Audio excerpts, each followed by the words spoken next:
The Benjamin Dixon Show is only possible with listener support.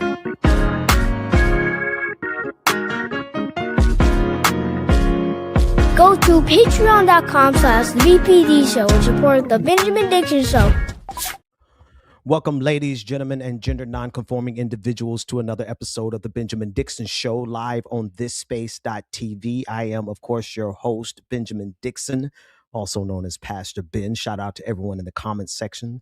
Thanks so much to the Rational National, David Dole, who just provided us with the last half hour of content. Let's get to it. There's a lot going on that I want to talk about it, and most of it is really... Well, let me start with the best. The best thing that's on the internet right now, literal best thing that's on the internet right now, Drewski, who never fails, never ceases to amaze. You have to have seen this already because it's got like 80 million views on Twitter alone. So let's just look at how he interprets conservative women in America. Tell me what you think. Get on your feet, boy!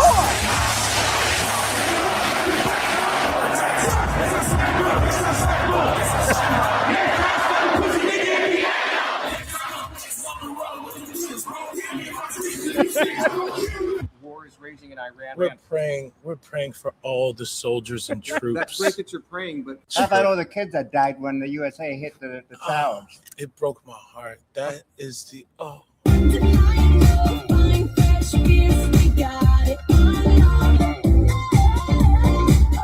Let me mute that section just in case there's a copyright violation. Growing closer to Jesus. I serve a righteous God.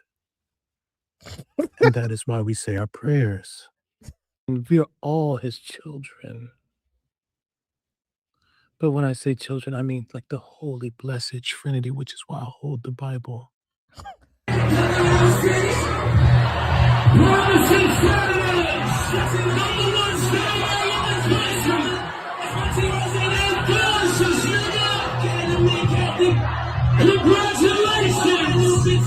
Sweet cream chai ice matcha. And Bella will have all organic pup cup. organic. Yes, everything organic. Oh, say does that star-spangled banner yet wave? Oh my goodness.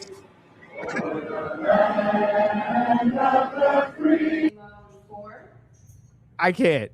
3, 7. Oh, Hannah, you good? 4. It goes on and on from there. You've seen it. I don't want to just replay the whole thing, but he needs to get an Oscar for makeup, whoever his makeup team is, because I promise you, that looks exactly like Erica Kirk, at least from the face up. I mean, Erica does have a square jawline. I mean, and I don't say that I'm not coming at her at all. Like, the most distinguishing factor that makes him look like her, besides the eyes and the hair, is the jawline. The funny thing about this, though, folks, is the collective meltdown that you can see all through the replies, that you could see through, I mean, sitting senators, well, for the most part, you're going to see, you're going to see a lot of nobodies like this guy, Dom Lucre, who wanted to act like, it was so horrible. Meanwhile, he's well known for putting CSAM, child sexual assault material, on Twitter, but I digress. But from low-level MAGA influencers like Dom Lucre all the way to senators, Ted Cruz, are having collective meltdown around this interpretation of Erica Kirk. Look at that. 93. It was 75 million. It was 75 million views before I logged on. And it just went up 20 million views. No, for real. And here, the funniest thing about this is that, especially in this fireworks section that you see at the bottom, this is literally how Erica Kirk has carried herself on. Now, listen, whatever you feel about the assassination of Charlie Kirk, because I know some of my friends on the left hate it when I say, or they don't hate it, but they just, they want to feel free to mock him to scorn. And I get that. And for me, I was like, I hated to see what happened to the man. I hated to see it. Just not out of any commitment to him whatsoever, because, he was a horrible human being.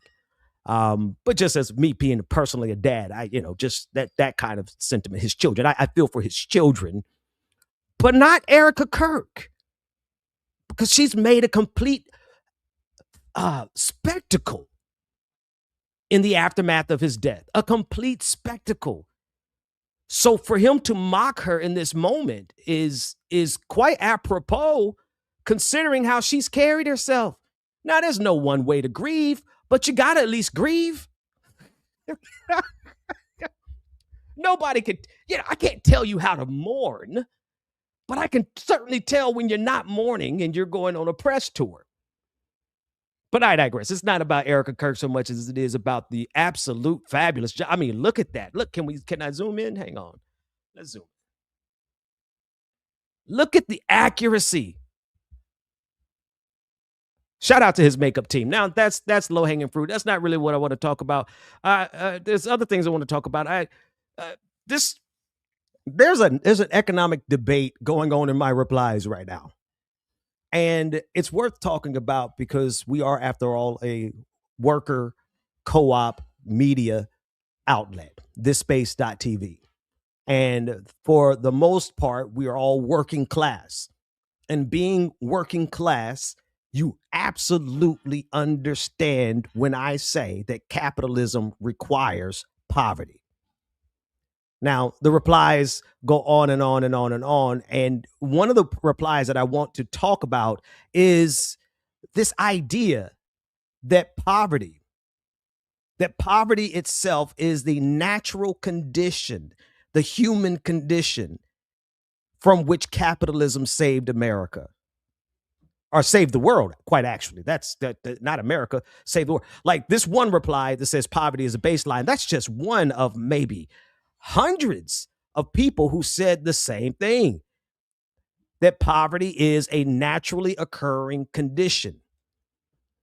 Now, I'm not, quite honestly, I'm not surprised at this talking point, but I do have to say that this seems to be a highly curated, reproducible talking point that everyone on the right is spewing right now in response to this very simple tweet. I mean, I didn't expect, I did not expect that this tweet would, number one, reach that far, but number two, cause such a dramatic backlash. But apparently conservatives are in backlash mode.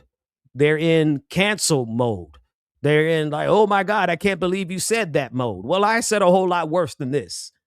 And I'm going to share it all because people are upset. And that's fine. That's fine. I mean, that's the way of the world. But this idea that poverty is the starting condition of humanity, it's absurd at face value. But I do want to take a second to just kind of dive into why it is so absurd. It's so absurd because, first of all, if we understand what capitalism is, we understand that it is an extraction logic. What do I mean by extraction logic? It literally requires an impoverished class of people who are desperate to receive low wages at whatever price point corporations and business owners want to give us. This is where your personal experience validates this. There's another super viral tweet that's not mine. Someone said minimum wage in Pennsylvania, or I forgot which state in particular. I'll try to find it. Is $7.25 an hour. Well, it's $7.25 federally all around the nation.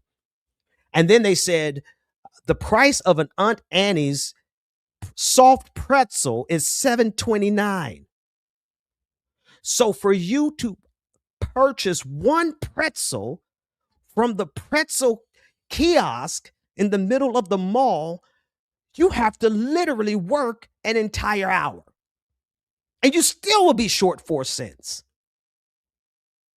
Why is that? Because no matter what product is created, the creators of that product, whether it is a pretzel or it is your rent or a widget, they're going to seek the highest possible price that they can sell it for. And this is regardless of a free market. Let me say something very clear.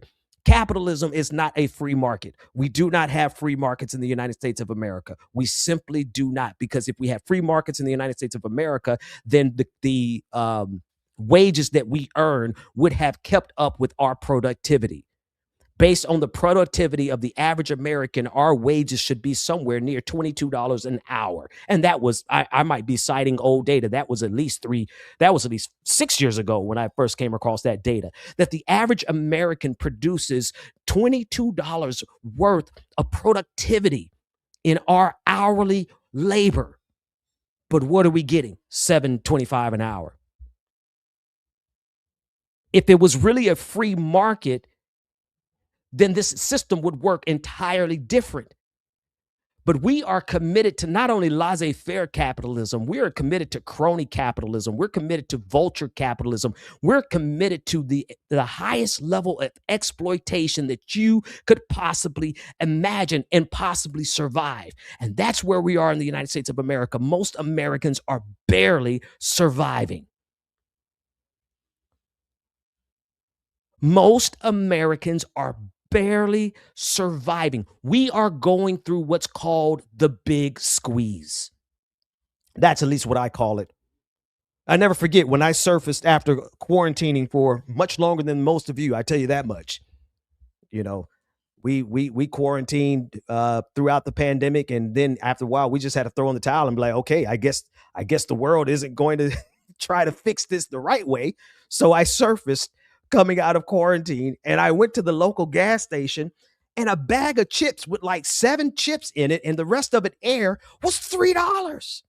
Now, I swear, I promise you, I feel like that at the beginning of the pandemic, when I went in, the bag of chips was 99 cents. But the bag of chips, and say inflation, no, this wasn't inflation. This was the intentional hiking and jacking up of prices to see exactly how elastic our purchasing, not purchasing power, but our purchasing willingness, our willingness to spend. We came out of quarantine and the bag of chips was 99 cents, is now $3. I'm like, are you out of your mind? That's why I don't mind buying generic stuff. I buy stuff, man, give me the store brand in a minute. Give me that great value. If I got to go to Walmart, give me that great value discount. I ain't got time to pay for the, I know it's all part of the same hustle. I know that's Walmart getting over on everybody else, but I need prices as close to what they used to be before the big squeeze. Everything has gone up. Everything has gone up, not because the cost and inputs. Now, mind you, we're in a totally new season as of this Iranian war, this war on Iran. The input prices are going to go up because of what's happening with the Strait of Hormuz and what's happening with all of the oil fields that have been destroyed. 11 million barrels of oil destroyed on the first weekend of the war on Iran. So we're absolutely going to see all of the inputs on critical products all around the globe go up because of the idiocy of the president of the United States of America. But that period between the beginning of the pandemic and just before these ridiculous wars that Donald Trump has started, prices were not going up because of inflation. Prices going up because of inflation means your input prices have gone up. The cost of your chain of production has gone up. That's not what we have a track. We have the receipts to show that the inflation, that the so-called inflation that we experienced throughout the pandemic was because of corporations charging higher prices and nothing more. Okay? And so long as corporations have the freedom to do that without penalty, we don't have, number one, we don't have a free market, but number two, every single thing that we try to do just to survive becomes impossible. Rent going up. What's that? What's my brother name from New York? The rent's too damn high party. The cost of a 2-bedroom apartment costing like $1,800 in states in the South. I don't know what it is in the Northeast, but I could in the Northeast, but I could tell you what it is in the Southeast because I've lived in just about every part of the Southeast. I've looked for living and housing in every part of the Southeast, from North Carolina down to Miami Beach, all the way over to Louisiana. I've lived in just all those areas, and I can tell you the cost of apartments is obscene. And you don't need me to tell you that. What am I saying? Capitalism requires poverty because the owners of the means of production have every incentive to charge as much as they possibly can for whatever product, whatever widget they release to you.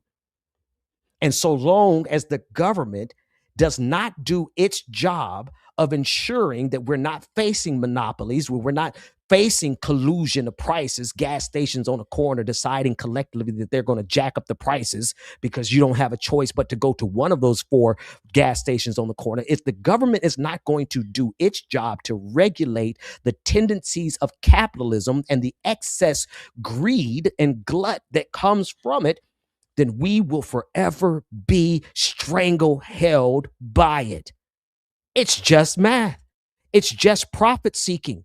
You literally, every quarter, every corporation has a mandate to increase their profits by any means necessary.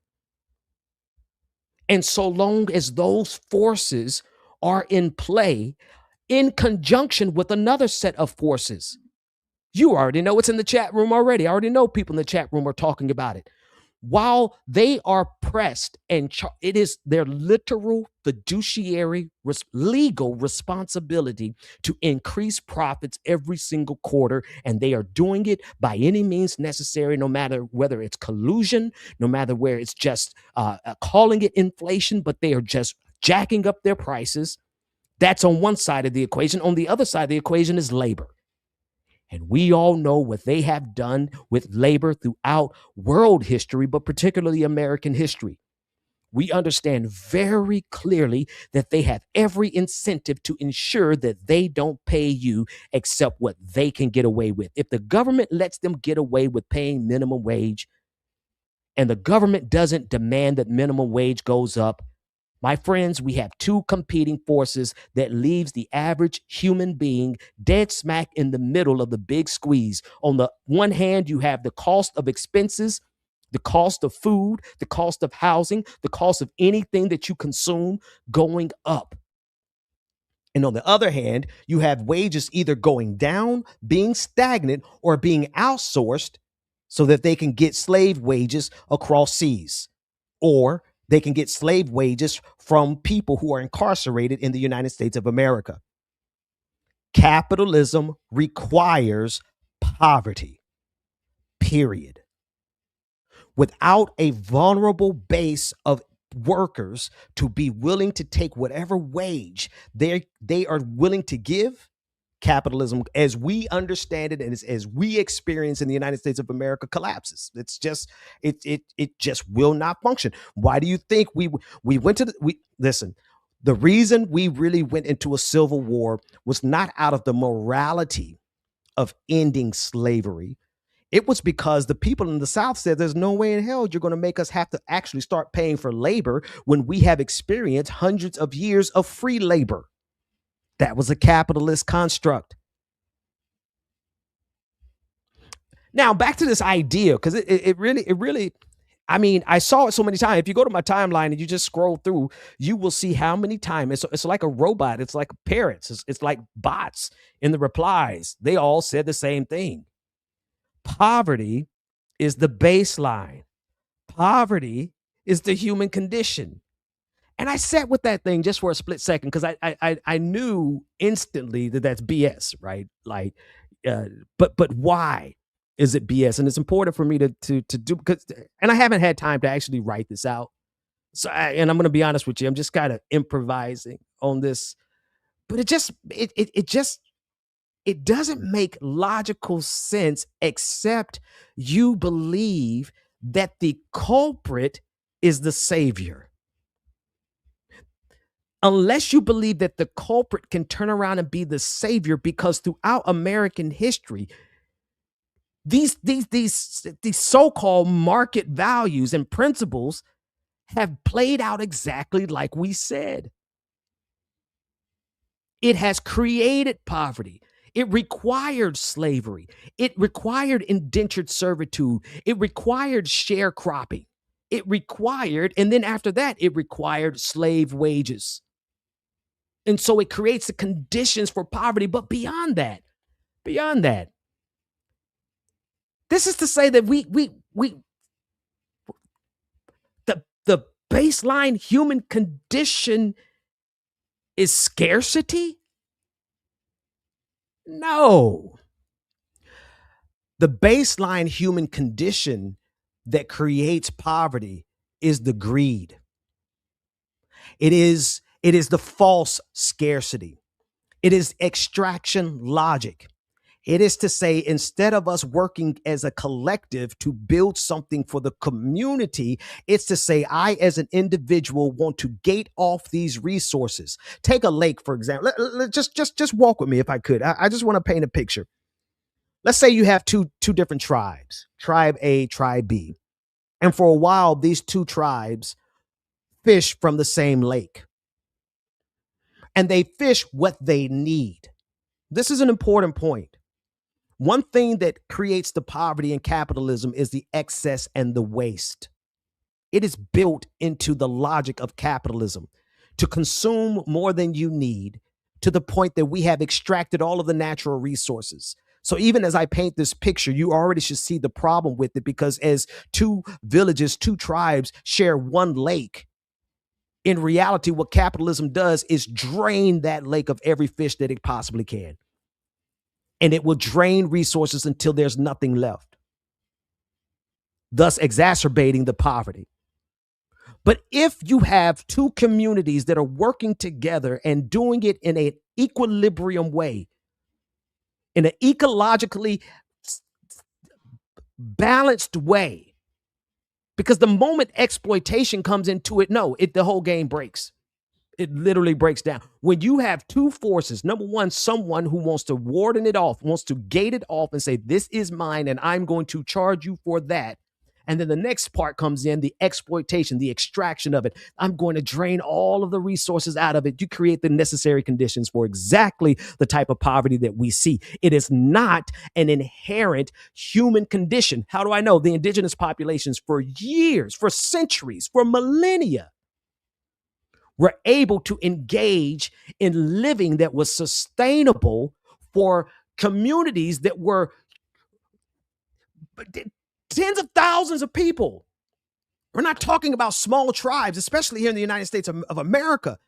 We're talking about communities that had hundreds of thousands across the entire range of it, having to work in coexistence in order for the entire community to survive. And what did they do? They found balance with nature. They found balance with the neighboring communities. Instead of operating on extraction logic, they operated in equilibrium, saying, take what you need, but not more. Give the land time to replenish itself. There's too many models through world history that show that poverty is not the baseline.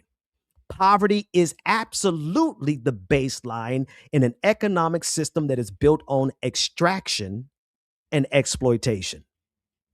And so now they come and say, oh, well, poverty, capitalism lifted the most people around the world out of poverty. Yes, but what you're failing to say is that capitalism created that poverty condition in the first place, just like in Africa. This is the quintessential example when they will look at Africa and say, oh, look at how impoverished Africa is, while completely erasing the fact that Africa has been the subject of European extraction exploits for thousands of years. It is to say that for them to be able to say, oh, Africa is underdeveloped, we have to go there and save it, and we are now the saviors of Africa, when the entire time Africa was overexploited. But the funny thing about it is they're all on code. I mean, they all got the same memo. They're all the same talking point. Poverty is a natural condition on the planet. It's the natural human condition. No, it's not. It's the natural condition when you engage in exploitative and extractive logic. And because you engage in exploitative and extraction logic, the project, capitalism, will always collapse. And it's not just, I want to be, let me refine that statement. Forgive me, let me refine that. Because it's not just capitalism, right? Because a lot of people like to play stupid. Oh, capitalism only really was established by the Wealth of Nations, Adam Smith, Wealth of Nations, right? So we're talking about 18th century.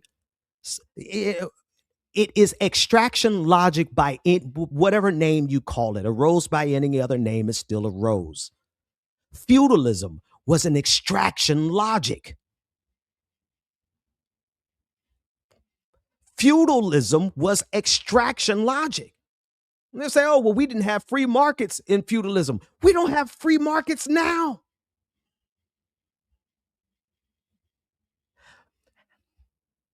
Imperialism is by nature an extraction logic. I'm going all the way back. I'm not going to let you all rest in this idea that, oh, capitalism is new. It came around in the 18th century, and so we can't blame it for the problems. No. A rose by any other name is still a rose, right? Extraction logic is extraction logic. Exploitation is exploitation. Feudalism was exploitation. Feudalism was extraction logic. Imperialism is exploitation. Imperialism is extraction logic. And that takes us all the way back to Athens, to the Greeks. It has been a multi-millennial project of extracting. And because that extraction logic inevitably collapsed on itself, every empire that engaged in it had to, number one, had to use force to do it, had to use military might to secure the roads, to secure the trade routes, to secure the tribute, to force nations to give up their goods. And every one of those empires failed, just like the United States of America is in the process of falling and failing right now. Capitalism requires poverty. It creates poverty. It requires a level of unemployment. It requires a level of desperation, because without it, without that desperation, if you had the moment, if you had a second to rest and think and operate without the pressure of your bills, without the pressure of rent going up every quarter, without the pressure of food going up if you were able to live and breathe, well, then you become an absolute threat to the powers that be in the systems that absolutely want us destroyed, because they would rather extract from us than to live in equilibrium with the planet, to live in equilibrium with their neighbor. I'll get back to the, I was going to paint a picture of two tribes, but I think I'll just do a video on that. I want to share something else with you. Just a couple of things that people are very, very upset about. And I think they require more words than what Twitter allows. There's a video, multiple videos this week going around of ICE agents in Atlanta, Georgia this week. And many of those ICE agents were African American, or some black, I don't know, they could be from the diaspora. They may not be American. And I mean, you see it on the screen. No need for me to beat around the bush, but they are mad about this one. I pastor for free. I do. I pastored one church, and it might as well have been free. But now I pastor for free because I want the freedom to reach the people who would otherwise never go into a church. I pastor for free, but and honestly, if I was going to keep it 100 with you all, I really tweeted this at first just to be funny, a little bit. But the more I thought about it, I'm not joking. Y'all just have to get mad at me. I would sell drugs before I worked for ICE. I would sell, and people are mad, especially black people who like ICE. Unfortunately, there are black folks who like ICE. I don't know. I don't know where they come from. I do, and we'll get to that in a minute. But it's beyond me to be an African American person who is a descendant of enslaved people in the United States of America, literally living in exile. Black people in the United States of America are living in exile. The majority of us, the majority of African Americans cannot leave this country because we do not have the means and the resources to get back to Africa or go wherever we want. We are living in exile, brought here by a capitalist system of slavery. So it blows me away to see black people talk about, oh, we got to protect our borders. What my man on Twitter said? He said they brought us over here in chains in the bowels of slave ships. He said, I don't give a damn about no borders. Amen to that. And I'll second it by saying this: no one is illegal on stolen land. The United States of America was born in theft, slavery, genocide, and settler colonialism. Can't tell anybody, oh, you're illegal. The United States of America is illegal. Let's just establish that. And black people in this nation have been exiled here through slavery, which is a capitalist system. Now, all that to say, it blows me away to see anybody black supporting ICE. But they're there. There's at least a few hundred of them. It might not be thousands, but it's a few hundred of them. And maybe it's a few thousand, but it ain't millions of us. But every community has people in their community that's willing to negotiate with fascism. And the black community is no different. So they're extremely mad about this tweet. When I said I'd pass it for free, but I'd sell drugs before I'd work for ICE. And I'm going to be honest with you. Again, I was kind of joking at first because it was funny to me. But the more I sat with this thing, man, dope boys are more honorable than ICE agents. And then some folks in the black community, oh, you're a pastor. How dare you say that? You're going to sell poison to our community? I never said I was going to sell drugs to black people. Why would I sell drugs to black people when you got people like Donald Trump Jr., who's so addicted to cocaine, he like literally was taking the line right next to his father on video. Come on, man. I'm from South Florida. I could build an entire empire without ever selling a single drug to the black community. I'm serious. But I bet you I'd rob a bank before I would be an ICE agent. I'd go turn tricks before I'd be an ICE agent. Sex work is more noble than being an ICE agent. They mad about that. Oh, you don't want black people to have a good government job. I'm sorry, what? A good government job working for Nazis, for a fascist pedophile, Donald Trump? Because people, you got to understand. Listen. I'm the guy. Literally, you could look up the articles. This is not hyperbole. I'm the guy that would tear it completely down before I let it hurt workers. That's me. I literally shut down an entire wonderful business opportunity. It's really a shame how that thing worked out with that boy. He's a Muslim now. I'm not going to call his name out because we had a little lawsuit thing going on. But I would just as soon be poor than to work for a fascist organization. And I think maybe that's what people don't understand, right? There's a lot of steps before I have to decide to sell drugs before I go to be ICE. You know what I mean? I will take up the distinguished job of being a garbage man in a minute.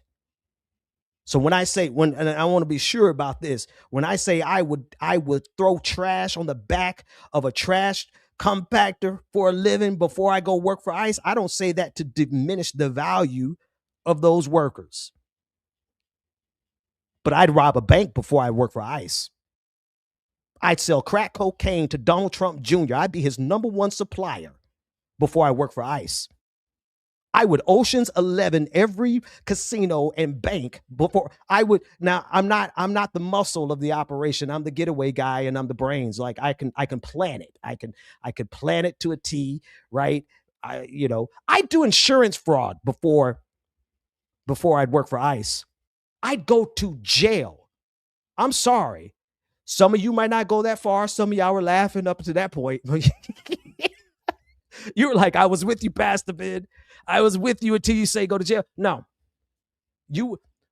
Because here's my motto, y'all. It's very simple. What does it mean to be successful in an evil system? What does it mean to be successful in an evil system? What does it require of me to be successful? Just to get the bag? I got to work for a Nazi? I got to work for a fascist organization that has killed American citizens, that has killed immigrants? You have to understand, listen, I say this from a Christian. It is more, Jesus had dinner. Jesus worked with sex workers. Jesus' best friend, Mary Magdalene, she was a sex worker. Sex work is more noble it's not even competition. Sex work is more dignified than working for a fascist pedophile. Period. Jesus had dinner. Watch. Jesus had dinner with sex workers. Jesus never had dinner with Roman centurions. Check it. Go look it up for yourself. The first woman to, matter of fact, this is revolutionary theology in the first place, because they don't like to say that the gospel right after the resurrection, we're coming up to Easter. So let me just give you a quick Easter sermon.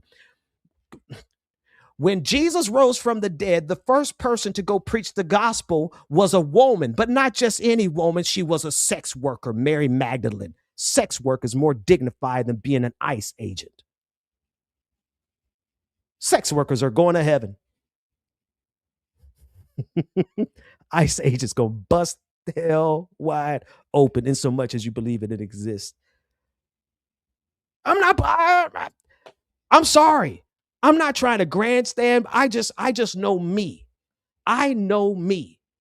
I could never. I don't care. 6 figures, I don't care. Oh, well, you're going to lose, they're going to repo your car. Come get it. Oh, you're going to default on your student loans. I ain't paying those things back anyway. The United States government is insolvent now. Why should I pay taxes or student loans to a government that can't even pay its own bills? So you can't scare me with that. Well, we're going to send you to jail. Well, you just got to come get me. I'd rather spend the rest of my life in jail than consign my soul to hell because I decided to become an ICE agent and do the exact opposite to immigrants than what Jesus told me. I kind of feel like preaching now. Y'all gonna have to forgive me. Because when I think about what the Bible actually teaches us about the stranger in our land, telling us that we should treat the immigrant as our native born, I'd rather go to jail than to go to hell being an ICE agent. They mad. They're big mad. Now, before you're like, well, Pastor Pig, you say you'll sell drugs? Yes, I would. Because your local anyway, let me stop. But here's a gag, and I'm gonna move on to one other story. But I want to make this clear. And I'm going to, as always, to all of my white family in the chat room, I want y'all to be real careful on this one. I don't need much, if any, commentary from you on this one. This is a really nuanced conversation between me and my brothers and sisters and gender nonconforming individuals in the Black community. But I got to say this, because this identity politics has gone so far to the point where we now have multicultural fascism. We are now dealing with multicultural fascism. And ain't nobody got time for that. So I need the record to be clear. A Black fascist is still a fascist. A black pig, if you don't know what a pig is, you should Google it. You know, I'm not talking about swine, even though sometimes I substitute pig for swine. It's still a pig. A black Judas is still a Judas. A black ICE agent is still an ICE agent. And a black pedophile is still a pedophile. We're not playing this game anymore. We're not. Now, this one got them big mad, but that's okay. They can stay mad because we got to be clear on something. And to all the white folk and non-black folk in the audience, one thing y'all know about me is that I do ride for my people. I ride for my family first, because those are the people, my wife, my kids, my brothers, my sister, my mother. Those are the people, when it all goes down, they'll be the ones in the trenches with me. So I got to ride for my family. I ride for my tribe. I do ride for black people, but not if you're a fascist. You think I got, I have no, I'm sorry, I'm at a loss for words. Like, why would anyone expect for me or anyone else to stand in solidarity with our community when people in, let me forgive me. Let me tweak that a little bit. I want to say it better because I don't want somebody to clip it. I need to say it precisely. I ride for my community. I'll die for my community. But that means that if you are a fascist in my community, I got to come for you because you are a poison and a threat to my community. It's like all of my friends, all of my Jewish friends who are as anti-Zionist as I am. In fact, some of the language and the details I've gotten from some Jewish rabbis who I study with. Friends. They have sometimes they have the very best critique of Zionism. So just like in the Jewish community, it may not be, I don't know how big the population, I don't know how many anti-Zionist Jews there are, but they've made that same decision. They said if there are Jewish people who are fascist, aka Zionist, we got to oppose them. That's what they told me. We have no requirement to pledge allegiance to any nation or to any group when that nation or that group is doing harm to somebody else. I'm going to say that again. We have no requirement to pledge allegiance to any nation or any group or anybody, individual or collectively. We have no requirement to pledge our allegiance and our fealty to them when they are doing the evil things that we see ICE agents doing now, that we see Zionists doing right now, that we see fascists doing right now. This is the kind of ignorance that allows poison to remain in our community. I should have put rapist on here. Black rapists are still rapists. You don't get a pass from me because you know my language. You know the code. You know the nod, the black man nod, that telepathic communication that Michael Eric Dyson said, that transmit the blackness and the brotherhood. That you know the black nod, not y'all in the audience, not white folks in the audience, but black folks, you know the black nod. Just because you could speak my language and you come from the same pain, you think I'm gonna turn my eye when you out here messing with little girls? See, if you can't draw that line in your own community, then you have consigned your community to self-destruct. So when I see black ICE agents, and they say, oh, well, Pastor Ben, there's more Mexican and Hispanic ICE agents than there are black. Yeah, and they look crazy. Crazy as hell.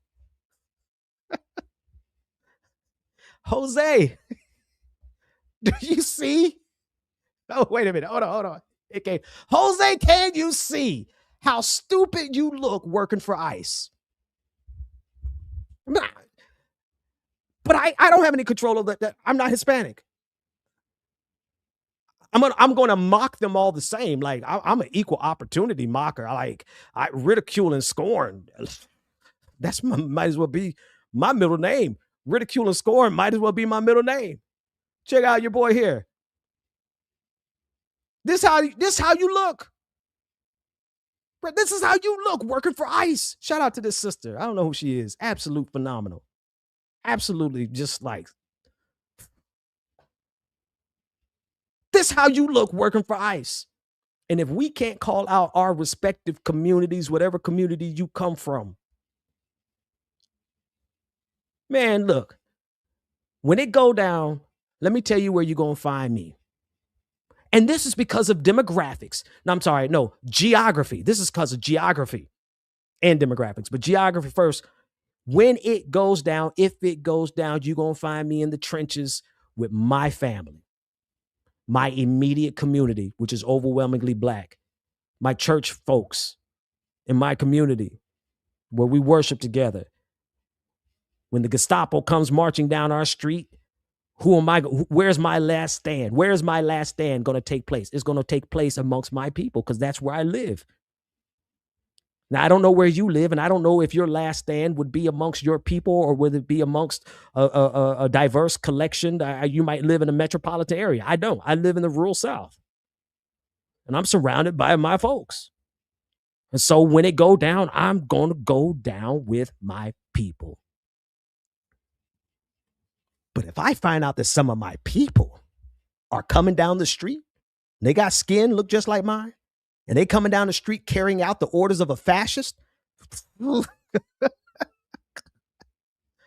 listen, I am not a hand-to-hand combat kind of guy. That's not me. I'm too small, way too small, too injured.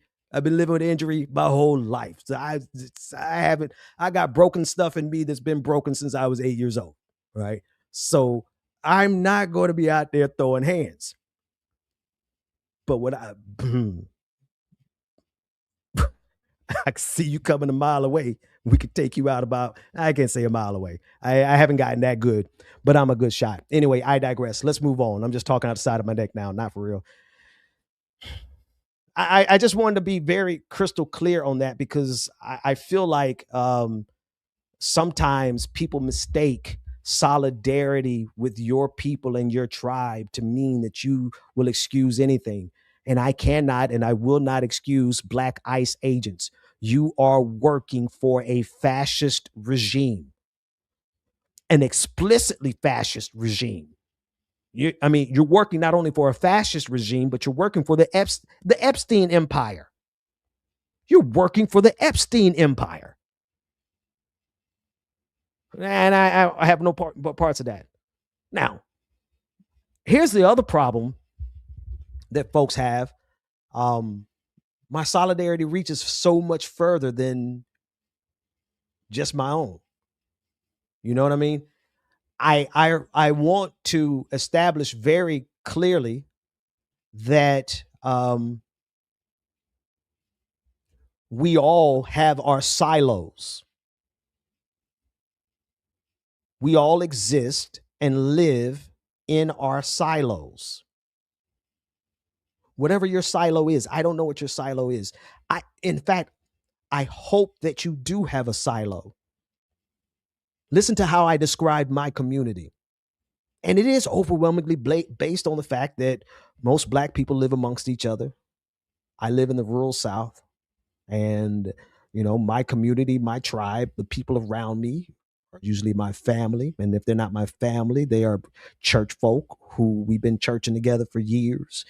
And if it ain't church folk, then it's just brothers that I've sat underneath the shade tree and played dominoes and spades with. Right. So my community looks pretty homogenous. Right. And that's okay. That's the geographics of my demographic. They have us in our communities. And I like it. I hope that you have a community as beautiful as I do. And I don't care if it's a white community. I just care that you all are good people. And the funny thing about it is that you really can't. You all, there's a story, and it's on the top of my head, but it's a good example, and you could Google it for yourself. The white nationalist community that group and collective, they tried to build a white only community, and within less than a year, the whole community fell apart. I don't know if you remember that story, but please look it up. I got my microphone in one hand, and I can't type fast with just one hand. Otherwise, I'd bring it up on the screen myself. But there was a white nationalist group, collective, that tried to move in one area and create. Oh, shit. Hold on. Oh, sorry. Y'all heard that? My bad. I thought my computer crashed. Or did it? Am I here? Nick, you in the background. Nick, give me the thumbs up if I'm still here. If not, I guess it did crash. Hold on.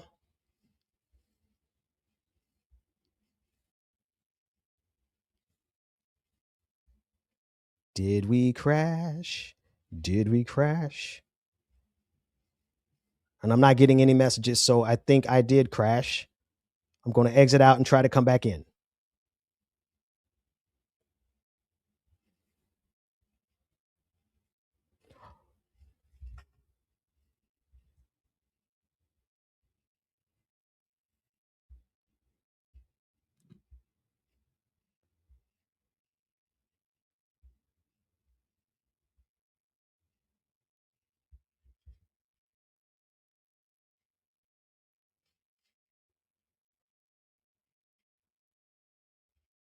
Oh, come on. I was on a roll.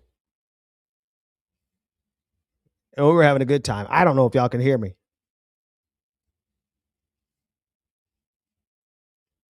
Let's close this out then.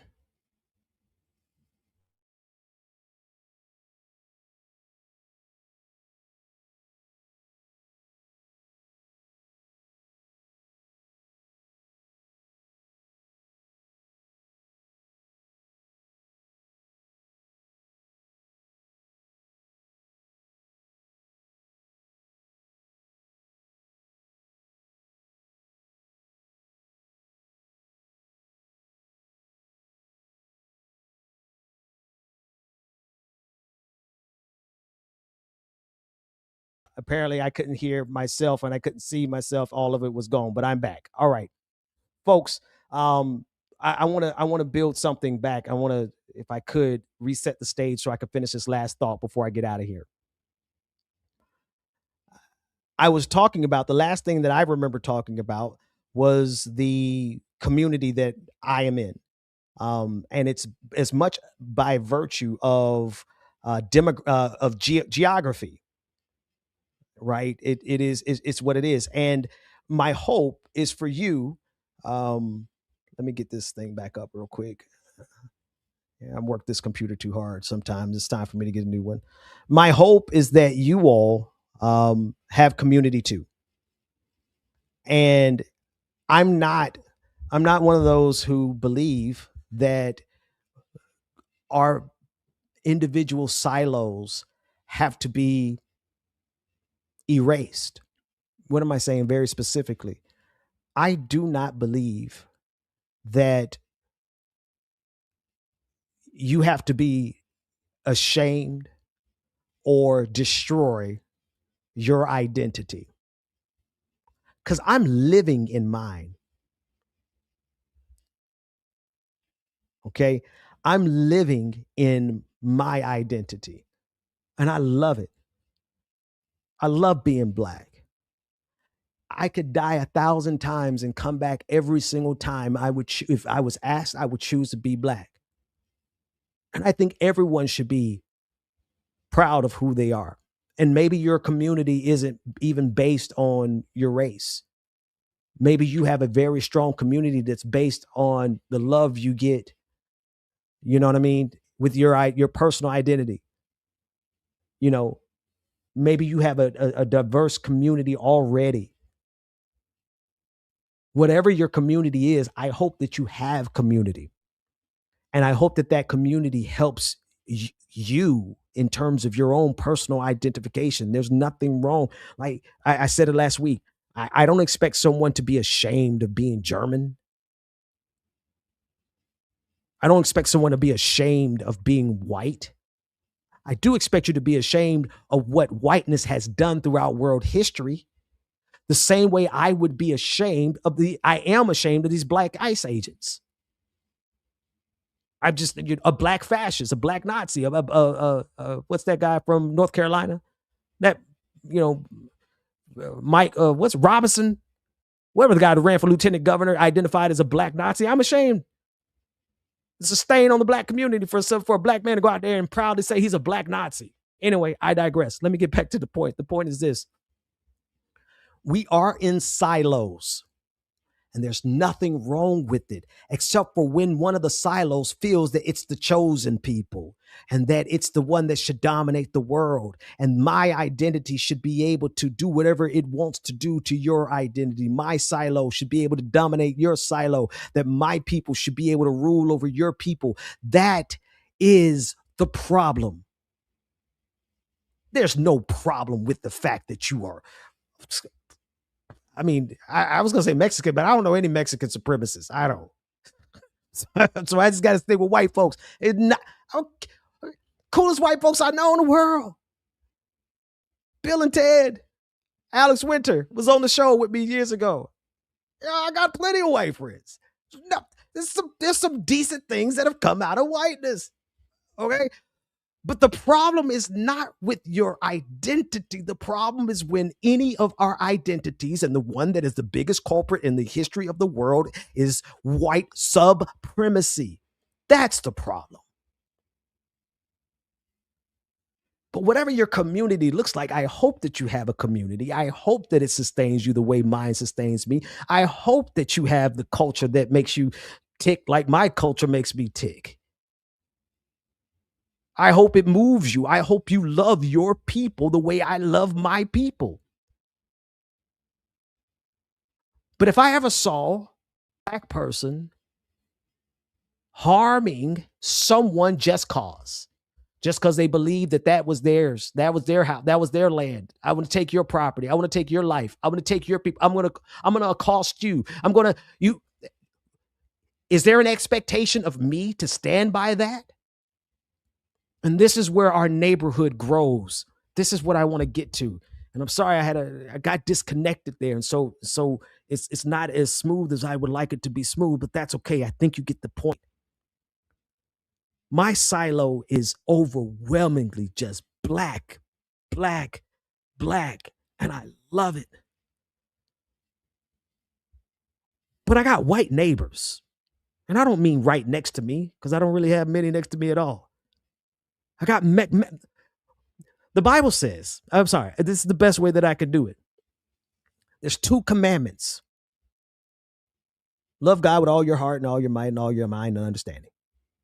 The second commandment is to love your neighbor as yourself.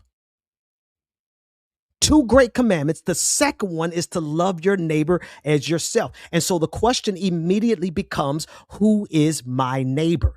Well, if you have to ask who is my neighbor, like in the parable of the Good Samaritan, that lets us know that you're more interested in qualifying who your neighbor can be, instead of accepting that every human on the face of this planet should be treated as your neighbor. I'm going to say that again. If your first instinct is to ask, who is my neighbor? You've already revealed the fact that you want to pick and choose. And so while my community, my silo, the tribe that I come from, geographically, I'm surrounded by black folk and I love it. Demographically, it's just, that's what it is. Like generations of blackness. We hold on to our culture. We hold on to our lineage. We hold on to all of that. But they're not my only neighbors.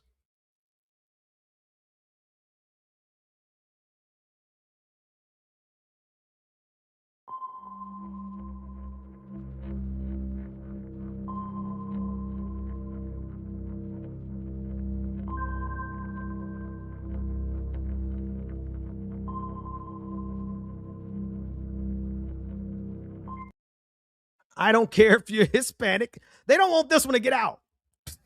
No, it's not that. My computer is shot to pieces, and I'm not gonna put a video. I don't care what your community is.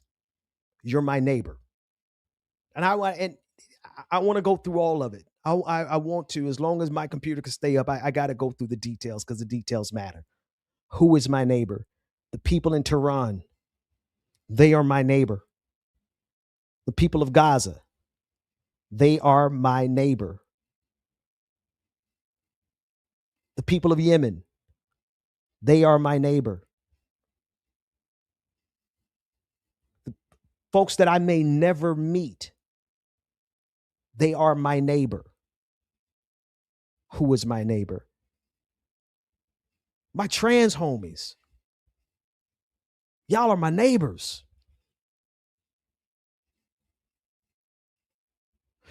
The sex worker, you are my neighbor. You want to know where my neighborhood starts? First and foremost, the least of these. The least of these. The impoverished. The oppressed. You are my neighbor. And so when I read the Bible and Jesus tells me the first commandment is to love God, gotcha, done. Been loving Jesus my whole life.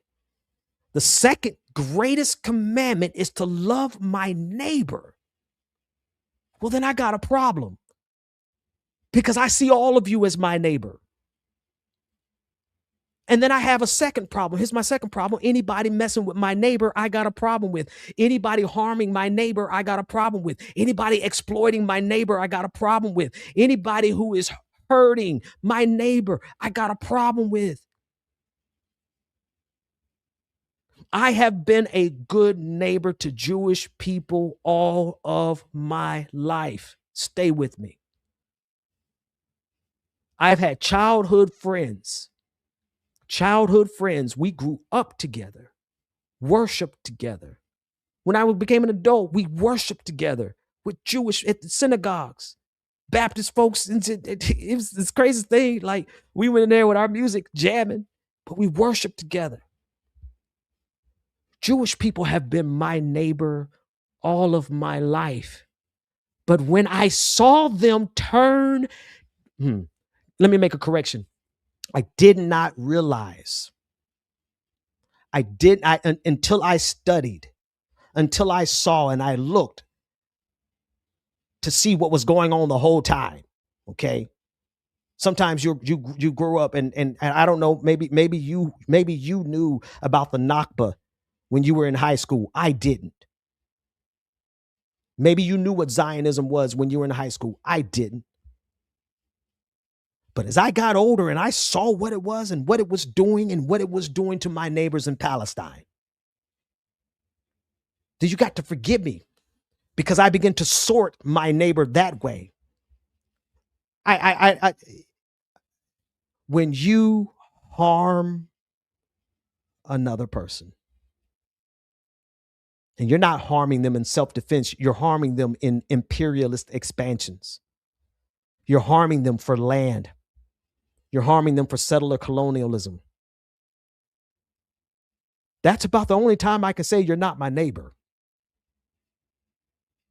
Because you have become an immediate threat to the life of my neighbors in Palestine, in Lebanon, South Lebanon. They are my neighbors. The global community is our neighborhood, my friends. The global community should be our neighborhood. And so when I tell you about my individual little silo, I have a little silo. I'm cordoned off over here. I'm nice and resting in the support and the love of my community who got my back through thick and thin, like who hold me up when I'm down, who will bring me a crate of a truckload of food when I didn't have enough money to feed my kids the way I needed to feed them. I had my neighbors, my tribe, black folk, hop in their SUV, drive 30 miles to bring and fill my house up with food. You know what I mean? Like, that's my silo. That's my little, I'm nestled off over here in a silo. But there's something that I've always said on this show, and I want to say it again. We must begin to have solidarity across our silos. I don't know what your neighborhood looks like. I don't know what your community looks like. But so long as you want solidarity, so long as you're willing to stand with me as I stand with you, as long as we're willing to love each other and care for each other, you're my neighbor. Solidarity across these silos. That's how you have, you know, it's funny. America is so, this is gonna sound like it's out of left field, but I'm getting ready to go, so I'm getting a little loose. You got to forgive me. America's so full of shit. It is. Because it has the principles on paper, but it does not allow the power to manifest. E pluribus unum, out of many, one. That means that we are many, we are diverse. We have a community, we have individual silos. We have groups of people who are diverse, and they may be segmented off into their silos, but it's through the connectivity, our mutual desire for the domestic tranquility necessary for us to raise healthy and happy families, that we out of many become one. They got the motto, they got the motto and the model, but they refuse to let it manifest in truth. One thing y'all gonna know about me is that I love being Black, but my God, I love my neighbors. I love my neighbors in Beijing, just like I love my neighbors in Taiwan. I love my neighbors in Ukraine, just like I love my neighbors in Russia.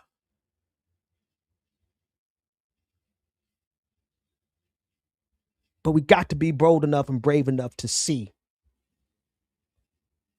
when there are people amongst us who don't operate on that ethos.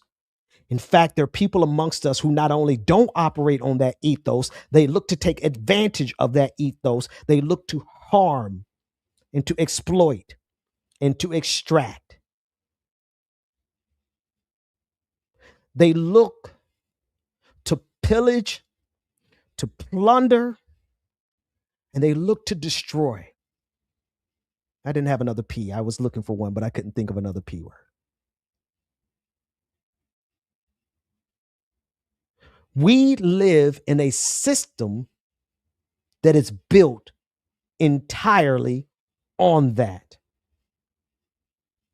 And so that requires me to look around this nation that growing up I pledged allegiance to, and admit to myself very clearly that the biggest threat to my neighbors is the United States of America. The biggest threat to my global neighborhood is American imperialism, even more so when it's paired with Zionism. So I have had to, I've had to, and I believe every single one of us need to come to terms with where we sit in this equation. I'm seated in the heart of empire. And it's impossible for me to love my neighbors in Iran without admitting that the problem is the nation that I grew up pledging allegiance to. And so what do? I release myself because I have no requirement to pledge allegiance to an evil system. I have no requirement to pledge allegiance to imperialism. That's not part of the great commandments. The greatest commandments. I have a spiritual, political, damn it, it's an ontological requirement for me to love my global neighbors. So if that means that it looks like I'm cheering Iran on, yeah, because it's not Iran who initiated this harm. It's not Hezbollah that initiated this harm. It's not Palestine and Gaza. Certainly not Hamas that initiated this. Started long before October 7th.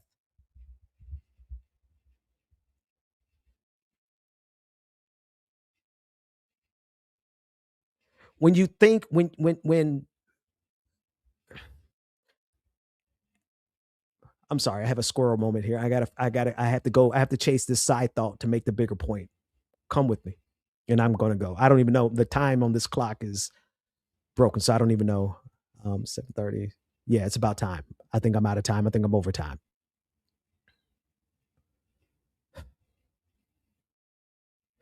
When I pause and consider, when I slow down and I really think about the requirement of me as an individual who believes what he believes, I have to pause and realize that my religion itself, talk with me, somebody, my religion itself is harming my neighbors.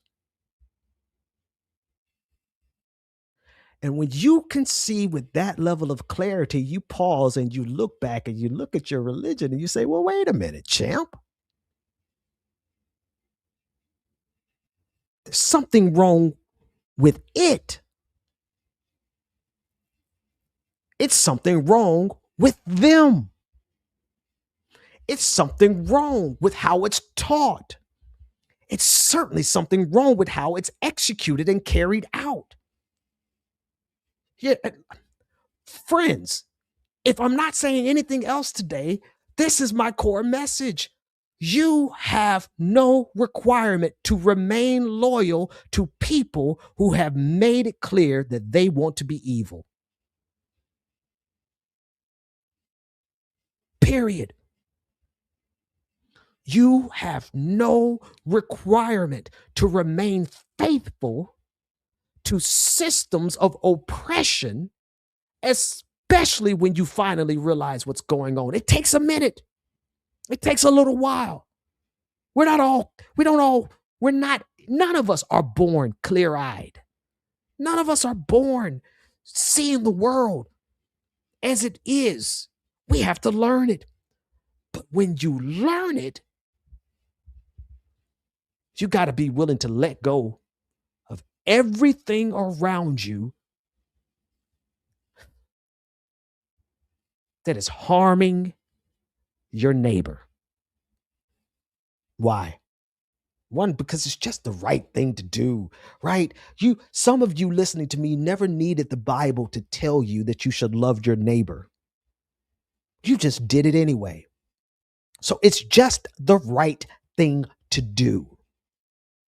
So I got a lot of people in my mentions. Oh, you're a pastor of Satan. You don't know Jesus. You're not a real Christian. I'm gonna tell you that. No, I'm not.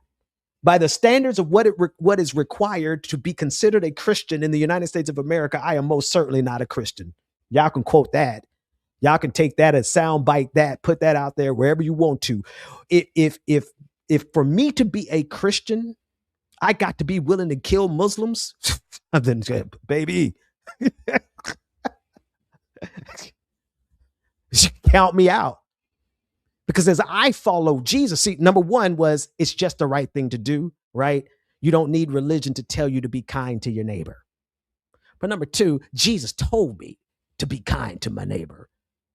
So I find a direct conflict with what Jesus told me to do and what Christianity is demanding that I do. Who you think I'm gonna choose?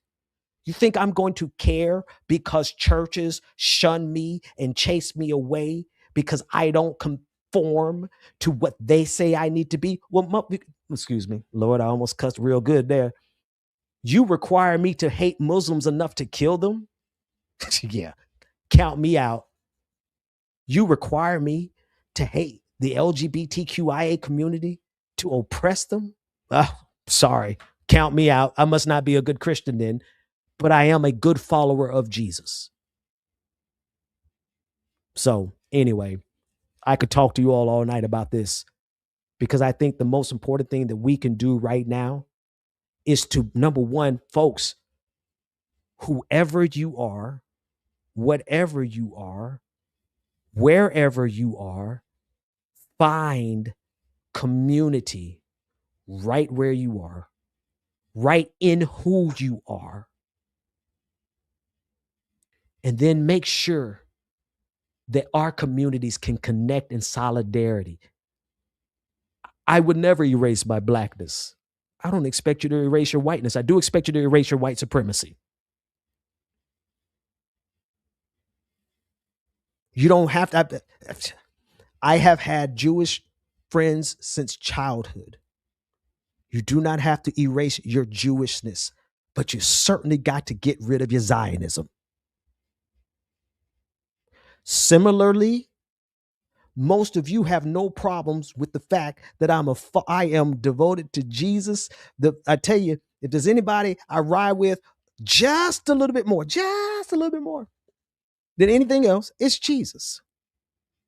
Y'all don't have a problem with that, but you have a firm expectation, and you don't even have to expect it because I'm going to do it anyway, that I not only reject, but actively work against the elements of my faith that are as harmful to you as anything else, as imperialism. And you know why I am eager to do that? Because I realize once we get those evil elements, those bigoted elements, those nationalist elements, those imperialist elements, those capitalist, greed-driven, mammon-driven, get the bag by any means necessary elements out of our respective communities, then solidarity is not even an issue. Solidarity happens automatically. Be proud of who you are, but be even prouder to love somebody not like you, to care for somebody not in your immediate demographics or geographics. Geographics. That one got me good. Geography.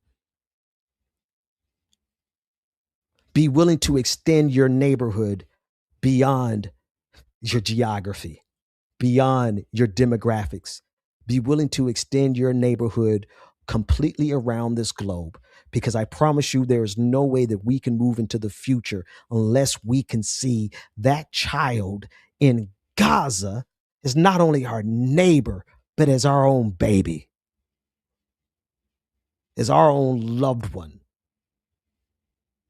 That child in Sudan, that child in the Congo, that child in Yemen, that child in Lebanon. When we can do that, my friends, I think we'll survive. I think we'll make it. I think we'll be better. I think we'll be stronger. And I think we can make it beyond this evil moment that we are in. I love you. It's crazy. You're like, well, you don't even know me. It doesn't matter. I love you. I love you with the love of Christ. I love you with the love of solidarity. I love you with the love of a good neighbor. And I want the peace that I seek for myself. I want you to experience that. I would, above all things, that you would prosper and be in good health, even as your soul prospers. I mean it with every fiber of my being. And with that, my friends, I'll say good night, and I will see you. Can I get it up in time? I'll see you next time. The Benjamin Dixon Show was only possible with listener support.